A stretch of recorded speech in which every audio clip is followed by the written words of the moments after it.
Price the Lord brothers and sister. இன்றைக்கி நம்ம பண்ண போகிற வீடியோக்கு முன்னாடி நம்ம ஒரு சின்ன ஜெபம் பண்ணிக்கலாம். அப்பா பிதாவே உமக்கு ஸ்தோத்திரம், எங்களோட கூட இருந்து எங்களை வழி நடத்துங்க. இந்த வீடியோ நல்லபடியாக இருக்க கிருபை செய்யுங்க. ஆமீன். அதோட நான் என்னோடய லைஃப்பில் நடந்த ஒரு விஷயம் அதை நான் உங்ககிட்ட பகிர்ந்துக்கணும்னு நினைக்கிறேன்.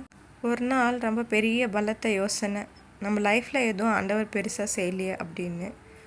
அப்போ தான் எனக்கு ஆண்டவர் உணர்த்தினார், ஒரு கஷ்டப்படுற சுச்சுவேஷனில் தான் நமக்கு ஒரு சின்ன விஷயம் கூட பெருசாக தெரியும். ஃபார் எக்ஸாம்பிள், ஒரு அசைன்மெண்ட் நம்ம கொடுக்குறாங்க, அதை குறிப்பிட்ட டைமுக்குள்ளே அனுப்பிச்சிடணுன்னு ஒரு டைம் ஃபிக்ஸேஷன் பண்ணி கொடுக்குறாங்க. பிபிடி ரெடி பண்ணுறோம், நமக்கு நெட்ஒர்க் அந்த நேரத்தில் ஒர்க் ஆகலை. அந்த நேரத்தில் அது நமக்கு உபயோகமாக இல்லை அப்படின்னும் போதுட்டு தலைவலி, அழுக, கஷ்டம் எல்லாமே இருக்கும். அந்த சமயங்களில் ஒரு சிறிய ஜெபந்தான், எப்படின்னா, ஆண்டவரே இந்த சூழ்நிலையை எனக்கு மாற்றி கொடுங்க அப்படின்னு.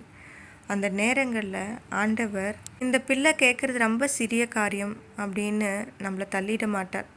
அந்த நேரங்களில் நம்ம சொல்கிற அந்த சிறு விஷயத்தை கூட ஆண்டவர் செய்து கொடுப்பார். நமக்கு அந்த சிறு விஷயம் மலை போல் தெரியும், ஆனால் ஆண்டவருக்கும் அது ரொம்ப சிறியது, ரொம்ப ரொம்ப சிறியது. ஆனால் அந்த நேரங்களில் நம்மளை தள்ளிடாமல் என் பிள்ளை என்னை கேட்குது அப்படின்னு சொல்யூஷனை கொடுத்து கிளிக்காக வச்சிடுவார். இப்போ எனக்கு ஒரு வசனம் ஞாபகம் வருது. நீ இஸ்ரவேலின் தேவனிடத்தில் கேட்ட உன் விண்ணப்பத்தின்படி அவர் உனக்கு கட்டளையிடுவாராக. 1 Samuel 1:17. Yes brothers and sisters, நம்ம கேட்ட விண்ணப்பத்தை அவர் நமக்கு கட்டளையிடுவார். அப்போ நான் ஆண்டவரை விசுவாசிப்பேன், எனக்கு எவ்வளோ பெரிய காரியங்களை நீங்கள் செய்து கொண்டிருக்கிறீன்னு. இப்போ நம்ம ஜெபம் பண்ணலாம். அப்பா பிதாவே, எங்களோட வீடியோவை நல்லபடியாக நீர் செய்து முடிக்க கிருபை செய்ததுக்காக நன்றி. எங்களோடு இருந்து நீர் எங்களை வழி நடத்துவீராக. நன்றி இயேசுவே, உமக்கு ஸ்தோத்திரம். ஆமேன்.